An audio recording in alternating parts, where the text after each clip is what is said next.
अस्सलामुअलैकुम नाज़रीन, मैं मोहम्मद असलम हुसैन सियासत की खबरों में आप सबका इस्तकबाल करता हूँ। आज 8 अक्टूबर 2025 है। इस्लामिक तारीख के हिसाब से आज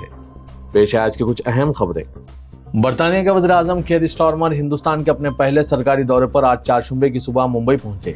मुंबई के छत्रपति शिवाजी महाराज बैनुल-अक़वामी हवाई अड्डे पर पहुंचने पर महाराष्ट्र के वज़ीर आला देवेंद्र फडणवीस, नायब वज़ीर आला एकनाथ शिंदे और अजीत पवार, महाराष्ट्र के गवर्नर आचार्य देवव्रत ने इनका इस्तकबाल किया। ये वज़ीर आज़म स्टारमर का हिंदुस्तान का पहला सरकारी दौरा है। 9 अक्टूबर को मुंबई के दौरे के दौरान वज़ीर आज़म नरेंद्र मोदी और इनके बरतानवी हममनसब वज़ीर आज़म विजन 2035 के मुताबिक हिंदुस्तान बरतानिया जामे स्ट्रैटेजिक पार्टनरशिप के मुख्तलिफ पहलुओं में पेशरफ्त का जायजा लेंगे, जो कि एक मरकूज और वक्त के साथ 10 साला रोड मैप और प्रोग्रामों का रोड मैप है, जिसमें अहम सुतूनों में प्रोग्राम और इक़दामात दिफा और तालीम, सेहत और सरमायाकारी, लोगों से लोगों के ताल्लुकात इसमें अहम सुतून है। आज चारशंबे की अलग सुबह जयपुर अजमेर हाईवे पर एक बड़ा हादसा पेश आया। एक गैस टैंकर उलट गया और जोरदार धमाकों की आवाजें मुसलसिल सुनी गई। बताया जा रहा है कि आसपास की गाड़ियां भी मुतासिर हुई है। ये वाक़या शाहरा पर स्वारदा पुल के करीब पेश आया। डुड्डू समेत करीबी थानों की पुलिस जाए वकूफ पर पहुंच गई। इतलात है कि टैंकर उलटने के बाद गैस सिलेंडरों से भरे ट्रक में आग लग गई। धमाकों की आवाज काफी दूर तक सुनी गई। वाक़े के बाद इलाके में खौफ और रास फैल गया। चीफ मिनिस्टर भजन लाल शर्मा ने वाक़े पर अफसोस का इजहार किया। उन्होंने जिला कलेक्टर और पुलिस सुपरिटेंडेंट से बात की और इन्हें चौकस रहने की हिदायत दी। सीएम भजन लाल ने इस अफसोसनाक वाक़े में हर मुमकिन मदद की हिदायत दी। बताया जा रहा है कि 20 गाड़ियां मुतासिर हुई है। आग लगते ही एक के बाद एक सिलेंडर फटने लगे, जिसकी आवाजें 10 किलोमीटर दूर तक सुनी गई। धमाकों के बाद कई सिलेंडर खेतों और आसपास के इलाकों में गिरते देखे गए। सिलेंडर तकरीबन 200 मीटर तक उड़ते रहे। इत्तलात के मुताबिक कई गाड़ियां आग की लपेट में आ गई। सुप्रीम कोर्ट ने एसआईआर मश्क के जवाब पर हतमी दलाइल सुनने के लिए मुकर्रर की गई समाअत के दौरान एडवोकेट प्रशांत भूषण ने कहा कि हतमी वोटर लिस्ट, जिसमें 21 लाख से ज्यादा नई शमूलतें और 3,66,000 का इखराज है, इसका मुआवजाना एसआईआर के इनेकाद से कबल जनवरी 2025 की असल वोटर लिस्ट से किया जाना चाहिए। इलेक्शन कमीशन ऑफ इंडिया ये एक बटन पर क्लिक कर सकता है, उन्होंने कहा। जस्टिस खान ने पूछा, ये सब दरख्वास्त गुजार किसके लिए कर रहे हैं? ऐसे गैर मुल्की हैं जो वोटर लिस्ट से इनके इखराज के खिलाफ नहीं आएंगे, वो अदालत से रुजू नहीं करेंगे, तो आप ये किसके लिए कर रहे हैं? चीफ जस्टिस ने भूषण से सवाल किया। जस्टिस कांत का कहना है कि बिहार के किसी मखसूस हल्के पर तवज्जो मरकूज कर सकते थे और देख सकते थे कि कितने हज़फ किए गए हैं। जस्टिस सूर्यकांत और जोमियाला बागची की बेंच ने बिहार एसआईआर के जवाब पर हतमी दलाइल की समाअत की और मश्क पर किसी भी किस्म की राय देने से इनकार किया।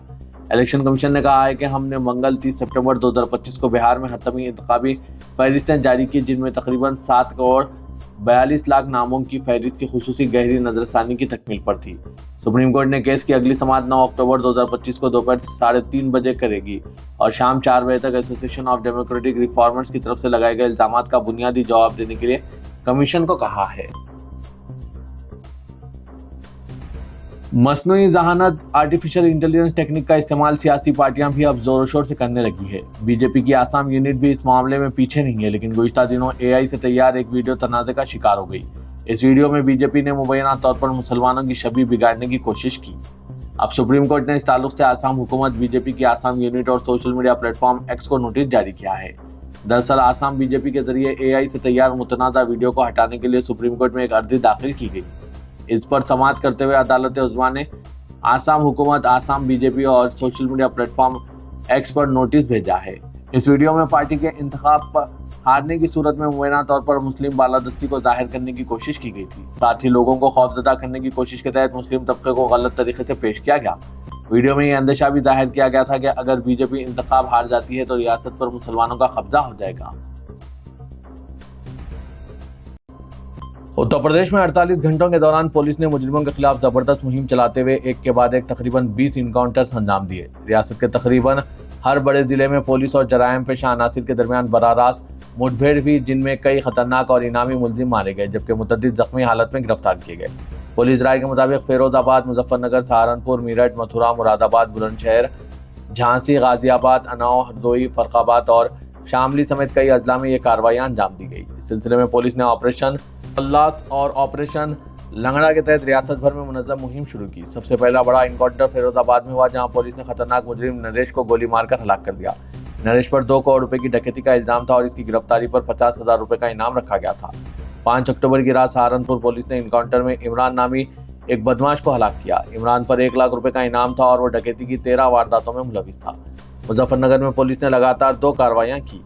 पहले इनकाउंटर में मेहताब नामी शख्स को हलाक किया गया, जिस पर 1 लाख रुपए का इनाम था। वो डकैती और रहजनी की 18 वारदातों में मतलूब था। पुलिस ने इसके कब्जे से रिवॉल्वर, पिस्टल और मसरूका जेवरात बरामद किए। इसी जिले में एक और तसादुम में नईम कुरैशी नामी भी बदमाश मारा गया। आजकल की धाम के बानी आचार्य प्रमोद कृष्णम मुजफ्फरनगर पहुंचे, जहां उन्होंने रियासती वजीर कपिल देवा अग्रवाल की रिहायशगाह पर मुनक्किदा एक प्रेस कॉन्फ्रेंस में मुल्की व समाजी मोड़ पर अपने ख्यालात का खुलकर इजहार किया। हालिया दिनों में जेर बहस आए आइला मोहम्मद सल्लल्लाहु अलैहि वसल्लम तनाज़े पर रद्दअमल पेश करते हुए आचार्य प्रमोद कृष्णम ने कहा कि पैगंबर मोहम्मद सल्लल्लाहु अलैहि वसल्लम के नाम पर फसाद कराना इनकी तालीमात के सरासर खिलाफ है। उन्होंने वाज़ेह किया कि रसूल अकरम सल्लल्लाहु अलैहि वसल्लम ने कभी भी तशद्दुद को दुरुस्त नहीं ठहराया। वाक़े का हवाला देते हुए आचार्य प्रमोद कृष्णम ने कहा कि जब पैगंबर सल्लल्लाहु अलैहि वसल्लम पर हमला हुआ और वो जख्मी हो गए, उस वक्त भी उन्होंने ना बदुआ दी और ना ही इंतकाम लिया, बल्कि दरगुजर का मुजाहरा पेश किया। आचार्य प्रमोद कृष्णम ने मोहब्बत और एहतजाज के फ़र्क को बयान करते हुए कहा कि जहाँ मोहब्बत है वहाँ एहतजाज नहीं हो सकता और जहाँ एहतजाज है वहाँ मोहब्बत नहीं हो सकती। उन्होंने मजीद कहा कि पैगंबर मोहम्मद सल्लल्लाहु अलैहि वसल्लम सिर्फ मुसलमानों के नहीं बल्कि पूरी इंसानियत के लिए रहमत है। सियासी सूरत-ए-हाल पर गुफ्तगू करते हुए आचार्य प्रमोद कृष्णम ने कांग्रेस रहनुमा राहुल पर सख्त तनकीद की। बिहार में सीटों की तकसीम के सिलसिले में एनडीए कैंप में फिलहाल मीटिंगों का सिलसिला जारी है। दूसरी तरफ चिराग पासवान ने प्रशांत किशोर की पार्टी से राब्ता किया है। इत्तलात के मुताबिक चिराग पासवान के इस इक़दाम को दबाव की सियासत करार दिया जा रहा है। दरअसल चिराग पासवान एनडीए इत्तेहाद में ज्यादा सीटों का मुतालबा कर रहे हैं। कहा जा रहा है कि वो 25 से 35 सीटों पर डटे हुए हैं। अब एलजेपीआर के ज़राए ने इंकशाफ किया है कि इनके दरवाजे खुले हैं। माना जा रहा है कि एनडीए अगले या 1-2 दिन में सीटों की तकसीम का ऐलान कर सकती है। दूसरी तरफ चिराग पासवान की पार्टी की गूगली ने बिहार में एनडीए की मुश्किलात में इजाफा कर दिया है। नेशनलिस्ट कांग्रेस पार्टी शरद चंद्र पवार के सदर और बुजुर्ग लीडर शरद पवार ने सुप्रीम कोर्ट में हुए इस वाक़े की सख्त मजम्मत की, जिसमें हिंदुस्तान के चीफ जस्टिस BR गवई पर जूता फेंकने की कोशिश की गई थी। पवार ने कहा कि यह सिर्फ अदलिया पर हमला नहीं है बल्कि हिंदुस्तानी आइन और जमहूरियत की संगीन तौहीन है। साबिक मरकजी वजीर ने कहा कि अदलिया का मकसद जमहूरियत और आइन की इक़दार को बरकरार रखना है। इंसाफ के आला तरीन इदारे में चीफ जस्टिस ऑफ इंडिया पर हमले करने की कोशिश न सिर्फ अदलिया पर हमला है बल्कि हमारी जमहूरियत, हमारे आइन और हमारी कौम की तौहीन है। उन्होंने मजीद कहा कि अदलिया मुल्क में जमहूरी इक़दार के तहफ़्फ़ुज़ और इख्तिलाफ राय को मुनसिफाना अंजाम तक पहुँचाने में अहम किरदार अदा करती है। पवार ने कहा कि इस तरह की हरकतें मुल्क की बुनियादी रूह के खिलाफ है और इसे किसी भी हालत में बर्दाश्त नहीं किया जा सकता। सदरुल हिंद मजलिस इत्तेहादुल मुस्लिमीन और रुकने पार्लियामेंट असदुद्दीन ओवैसी ने कहा कि बाबरी मस्जिद को शहीद कर दिया गया। इस ज़िमन में सुप्रीम कोर्ट ने जो फैसला सुनाया, इसमें कहा गया है कि मस्जिद के नीचे कोई मंदिर नहीं थी। 3 तलाक के खिलाफ सुप्रीम कोर्ट ने फैसला सुनाया और कई ऐसे फैसले आए। इन फैसलों पर हमने खामोशी अख्तियार की क्योंकि हम दस्तूर को मानते हैं, दस्तूर और अदालत का एहतराम करते हैं। हमको नुकसान हुआ, अदालत से खुश नहीं है, लेकिन क्या हमने ऐसी बातों पर जजेस के खिलाफ जूता उठाया? ये जूता उठाने वाले वो लोग हैं जिन्हें नरेंद्र मोदी और इनके हवारियों ने ताकत दी है। ओवैसी ने कहा कि राकेश किशोर ने चीफ जस्टिस ऑफ इंडिया पर जो जूता मारा वो एक शर्मनाक हरकत है। इसके बाद इसने नारा लगाया कि सनातन धर्म का अपमान नहीं सहेगा हिंदुस्तान। इस शख्स में इतनी हिम्मत कहां से आई? ओवैसी ने पूछा, दिल्ली पुलिस खुद एक्शन ले सकती थी। पार्लियामेंट में 2 नौजवान कूद गए तो इन पर UAPA का कानून लगाया गया और चीफ जस्टिस ऑफ इंडिया पर जूता मारने पर वज़ीर-ए-आज़म नरेंद्र मोदी सिर्फ बयान देते हैं कि गलत हुआ। बिहार इंतखाबात के लिए अब 30 दिन से भी कम वक्त रह गया है, लेकिन अपोजिशन महागठबंधन में नशिस्तों की तकसीम और वज़ारत आला उम्मीदवार के ताल्लुक से मुफाहिमत अब तक नहीं हुई है। कांग्रेस लीडर उदित राज ने अपने एक बयान के जरिए गैर यकीनी में इजाफा कर दिया है। उन्होंने कहा कि तेजस्वी यादव शायद इनकी पार्टी RJD के वज़ारत आला उम्मीदवार हो सकते हैं, लेकिन वो अब तक इंडिया इत्तेहाद के उम्मीदवार नहीं हैं। राज ने इस सवाल के जवाब में कहा कि इंडिया इत्तेहाद के वज़ारत आला उम्मीदवार का मुतफ़िक़ा तौर पर फैसला किया जाएगा। RJD और तेजस्वी यादव ने अब तक उदित राज के बयान पर कोई रद्दअमल जाहिर नहीं किया है। चंद हफ्ते कबल तेजस्वी ने कहा था कि हम वज़ारत आला के चेहरे को नुमायां किए बगैर मुकाबले में नहीं उतरेंगे। कांग्रेस ने अब तक बरसर-ए-आम तेजस्वी यादव के नाम की तौसीक़ से गुरेज किया है। तेलंगाना रियासत के chief electoral officer Sudarshan Reddy ने जुबली हिल्स असेंबली हल्के के ज़मीनी चुनाव के शेड्यूल की इजराई के बाद मुख्तलिफ सियासी पार्टियों के नुमाइंदों के साथ इजलास मुनक़िद किया। बीजेपी, कांग्रेस, BRS, आम आदमी पार्टी, मजलिस और दीगर पार्टियों के नुमाइंदों ने शिरकत की।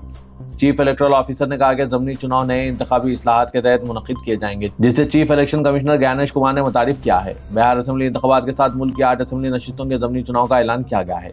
सुदर्शन रेड्डी के मुताबिक इंतखाबी इस्लाहात के नतीजे में शफाफियत में इजाफा होगा और राय दहिंदों को सहूलत होगी। आज़ादाना, मुनसिफाना और पुरअमन इंतखाबात को यकीनी बनाना कमीशन की जिम्मेदारी है। उन्होंने कहा कि पोलिंग स्टेशनों में राय दहिंदों की तादाद को घटाकर 1200 कर दिया गया है। इलेक्ट्रॉनिक वोटिंग मशीनों पर उम्मीदवारों की कलर फोटो चश्मा की जाएगी ताकि राय दहिंदे बआसानी शिनाख्त कर सकें। ख्वातीन की राय दही में इजाफे के लिए जायद तादाद में खातून पोलिंग स्टाफ को तैनात किया जाएगा। माजूरीन और सीनियर सिटीजन के लिए रैंप, व्हील चेयर और घर से पोलिंग बूथ और फिर घर वापसी की सहूलत फराहम की जाएगी। वोटिंग के फीसद पर मोबाइल ऐप के जरिए निगरानी की जाएगी।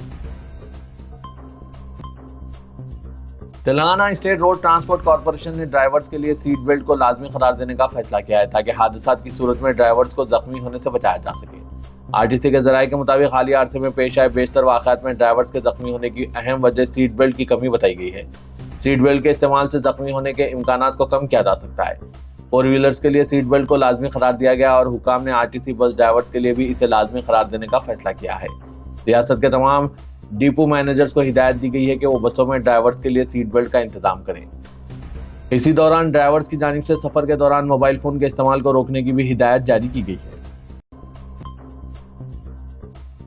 फिरका परस्तों की जानिब से शहर हैदराबाद में मुसलसिल हालात खराब करने की कोशिशें की जा रही है। फिरक़ेवाराना ज़हनियत के असरात हैदराबाद में भी दिखाई देने लगे हैं, जहां पुराने शहर के सुल्तान शाही में एक 17 साल मुस्लिम डिलीवरी बॉय को नाम पूछकर मारपीट का निशाना बनाया गया। इस वाक़े में डिलीवरी बॉय जख्मी हो गया, जिसे इलाज के लिए दवाखाने उस्मानिया मुंतकिल किया गया। तफसीलात के मुताबिक दरगाह ज़ोहरा बी साहिबा ईदी बाजार का साकिन 17 साल मोहम्मद नदीम किसी ऑनलाइन कंपनी के डिलीवरी बॉय का काम करता है। मंगल की शाम नदीम कुछ सामान पहुंचाने जा रहा था कि अचानक तेज बारिश शुरू हो गई। नदीम ने एक घर के साये में पनाह ली। इस पर एक मुकामी शख्स अचानक वहां पहुंचा, जिसने नदीम के वहां ठहरने पर सवाल उठाया। इसका नाम पूछा। जब नदीम ने अपना नाम बताया तो ये शख्स मजीद बरहम हो गया और इसे गाली गलौज और बहस व तकरार करने लगा। अचानक घर से एक और नौजवान निकला और दोनों ने नदीम को शदीद मारपीट और ज़दोकोब का निशाना बनाया। नदीम किसी तरह बचकर मुगलपुरा पुलिस स्टेशन पहुंचा और शिकायत दर्ज करवाई। मुगलपुरा पुलिस ने नदीम को इलाज के लिए दवाखाने उस्मानिया मुंतकिल किया। इत्तला मिलने पर तर्जुमान मजलिस बचाओ तहरीक अमजदुल्ला खान खालिद ने उस्मानिया दवाखाना पहुंचकर नदीम की इयादत की और डॉक्टर से बातचीत की। अमजदुल्ला खान खालिद ने इस तरह के वाक़े पर शदीद बरहमी का इजहार किया और पुलिस से मुतालबा किया कि खातियों की निशानदेही करके इनके खिलाफ सख्त कार्रवाई की जाए। पुरअमन शहर में शरपसंदों की जानिब से हालात ख़राब करने की मुतअद्दिद कोशिशें की जा रही है। नाज़रीन, इन सब पर आपकी क्या राय है, कमेंट के जरिए ज़रूर बताइएगा। तेलंगाना के वजीर पूनम प्रभाकर और ए लक्ष्मण कुमार के दरमियान जारी तनाज़े की यकसुई के लिए सदर प्रदेश कांग्रेस महेश कुमार गौड़ ने मुदाखलत की और दोनों वज़रा से बातचीत करते हुए तनाज़े को खत्म करने का मशवरा दिया। जुबली हिल्स के रहमत नगर में 2 दिन कबल मुस्लिम खबरस्तान के अराजी हवाले करने की तकरीब के दौरान वजीर SC, ST और अक़लियती बहबूद ए लक्ष्मण कुमार के ग़याब में वजीर बहबूदी पसमानदा तबक़ात पूनम प्रभाकर ने बाज़ गैर पार्लिमानी रिमार्क्स किए थे। इस मौके पर वजीर लेबर G विवेक वेंकट स्वामी भी मौजूद थे। पूनम प्रभाकर के रिमार्क्स पर मबनी वीडियो तेजी से सोशल मीडिया पर वायरल हो गया, जिसके बाद दलित तंजीमों ने पूनम प्रभाकर की दलित वजीर के खिलाफ अहानत पर नाराजगी जताई। वजीर लक्ष्मण कुमार ने पूनम प्रभाकर से माजरत का मुतालबा करते हुए इन्हें 24 घंटे की मोहलत दी। दलित तबके से ताल्लुक़ रखने वाले कांग्रेस के अरकान असेंबली ने भी सदर प्रदेश कांग्रेस महेश कुमार गौड़ से मुलाकात की और पूनम प्रभाकर के रवैये पर एतराज जताया। BRS पार्टी के अरकान असेंबली ने शहर हैदराबाद में RTC बसों में सवार होकर RTC बस किरायों में इजाफे पर अवामी राय हासिल की। 9 अक्टूबर को बस भवन पर एहतजाजी धरना मुनज़्ज़म करने का ऐलान किया। सिटी बसों के किरायों में इजाफे के खिलाफ BRS के अरकान assembly Sudhir Reddy, K Venkatesh, M Gopal ने नामपल्ली के नुमाइश ग्राउंड से असेंबली तक RTC बसों में सफर करते हुए बस किरायों में इजाफे के खिलाफ अपना एहतजाज दर्ज कराया और बसों में सवार मुसाफिरीन से किरायों में इजाफे पर इन्हें पेश आने वाली मुश्किलात और मसाइल से वाक़फियत हासिल की और कांग्रेस हुकूमत के धोखादही पर रोशनी डाली। मुसाफिरीन ने बताया कि RTC बस किरायों में इजाफे से हर गरीब मुतवस्सित तबके के मुसाफिर पर माहाना 500 रुपये का इजाफी माली बोझ आयद हो रहा है। मुसाफिरीन ने BRS के अरकान असेंबली के साथ मिलकर हुकूमत के खिलाफ नारेबाजी की। तेलंगाना में जारी मानसून का असर 15 अक्टूबर तक मुकम्मिल हो जाएगा और रियासत में मौसम सरमा का आगाज हो जाएगा। तेलंगाना में जुनूब मगरबी मानसून के आगाज और तवील मुद्दत तक जारी रहने के सिलसिले में महकमा मौसमियात की पेशकशी के बाद रियासत के मुख्तलिफ अजला और दोनों शहरों हैदराबाद और सिकंदराबाद के इलाकों में बारिशों का सिलसिला जारी है। लेकिन अब माहिरीन मौसमियात की जानिब से की जाने वाली पेशकशी में कहा जा रहा है कि मानसून 15 अक्टूबर तक मुकम्मल हो जाएगा और इसके बाद मानसून के असरात बाकी नहीं रहेंगे। महकमा मौसमियात की जानिब से की गई इस पेशकशी के बरखिलाफ खानगी माहिरीन मौसमियात ने दावा किया है कि जुनूब मगरबी मानसून का सिलसिला तेलंगाना में 21 अक्टूबर तक जारी रहने का इम्कान है और मानसून के इन असरात के नतीजे में रियासत में ज़रूरी सरगर्मियां मुतासिर होने के अलावा फसलें तबाह होने का खदशा भी जाहिर किया गया है। कालेश्वरम लिफ्ट इरीगेशन प्रोजेक्ट से मुतालिक जस्टिस पीसी घोष कमीशन की सिफारिशात पर अमल दरामद के सिलसिले में साबिक चीफ मिनिस्टर तेलंगाना के चंद्रशेखर राव, साबिक वजीर T Harish Rao, senior IAS ओहदेदार स्मिता सबरवाल और साबिक IAS ओहदेदार SK जोशी के खिलाफ कार्रवाई न करने के उबूरी अहकाम में तेलंगाना हाईकोर्ट ने तौसीक कर दी है। अदालत ने वादा किया कि आइंदा समाअत 12 नवंबर को होगी और उस वक्त तक उबूरी अहकाम बरकरार रहेंगे। पार्टी ने हुकूमत को हिदायत दी है कि वो KCR और दीगर की जानिब से दायर दरख्वास्तों पर 2 हफ्तों के अंदर अपना मौक़िफ़ पेश करें। कमिश्नर पुलिस हैदराबाद VC सजनान ने गाड़ी चलाने के दौरान मोबाइल फोन पर वीडियोस देखने और हेडफोन लगाकर दीगर गाड़ियों को नजरअंदाज करने वालों का इंतबाह जारी किया। सोशल मीडिया पर सरगर्म सजनान ने एक ट्वीट करते हुए कहा कि ड्राइविंग के दौरान वीडियोस देखना और हेडफोन इस्तेमाल करना न सिर्फ खतरनाक है बल्कि काबिल सजा जुर्म भी है और आइंदा ऐसे अफराद के खिलाफ सख्त कार्रवाई की जाएगी। उन्होंने बताया कि ऑटो रिक्शा, कैब और बाइक टैक्सी ड्राइवर्स अक्सर ये रवैया अपनाते हैं। फ़ोन के इस्तेमाल से ड्राइवर की तवज्जो सड़क से हट जाती है जो जानलेवा हादसात का सबब बन सकती है। उन्होंने वाज़ेह किया कि ऐसे लापरवाह इक़दामात पर सख्त कार्रवाई की जाएगी। पुलिस ने कहा कि ड्राइवर, मुसाफिर और सड़क इस्तेमाल करने वालों की हिफाजत सबसे अहम है और कोई भी तवज्जो हटाने वाला अमल जान की खतर से बढ़कर नहीं है। अवाम से अपील की गई है कि आर्जी ज़रूरत के लिए भी अपनी जान को खतरे में न डालें और सड़क पर हिफाजती इक़दामात को अव्वलीन तरजीह दें। किसी नए इलाके में जाते वक्त गूगल मैप्स की मदद कितनी कारआमद होती है ये बताने की ज़रूरत नहीं। किसी गाँव या शहर का नाम गूगल मैप्स में दर्ज करते ही यह ऐप आपको बता देता है कि आप इस मुकाम से कितनी दूर है, वहाँ पहुँचने में कितना वक्त लगेगा और रास्ता कौन सा है। अब यही गूगल मैप्स अब तेलंगाना के RTC बसों की मालूमात भी फराहम करने वाला है। इसमें शहर, ज़िला और बैन रियासती बसों के औकात और रास्ते भी बराह रास्त नजर आएंगे, जिससे मुसाफिरों का वक्त काफ़ी बचेगा और अवामी ट्रांसपोर्ट निज़ाम मज़ीद मौसर बनेगा।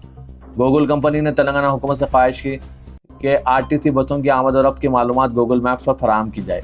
इस सिलसिले में IT महकमे ने RTC मैनेजिंग डायरेक्टर को एक मकतूब लिखा।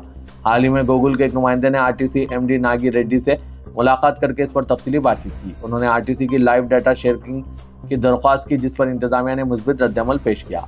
MD ने RTC एग्जीक्यूटिव डायरेक्टर मनीशेखर को हिदायत दी कि दिवाली तक यह मालूमात गूगल को फराहम कर दी जाए। रियासत में RTC बसों में GPS सहूलत मौजूद है। इन बसों के लाइव डाटा को गूगल के साथ शेयर करने से गूगल मैप्स पर बसों की नकल व हरकत हर वक्त देखी जा सकेगी।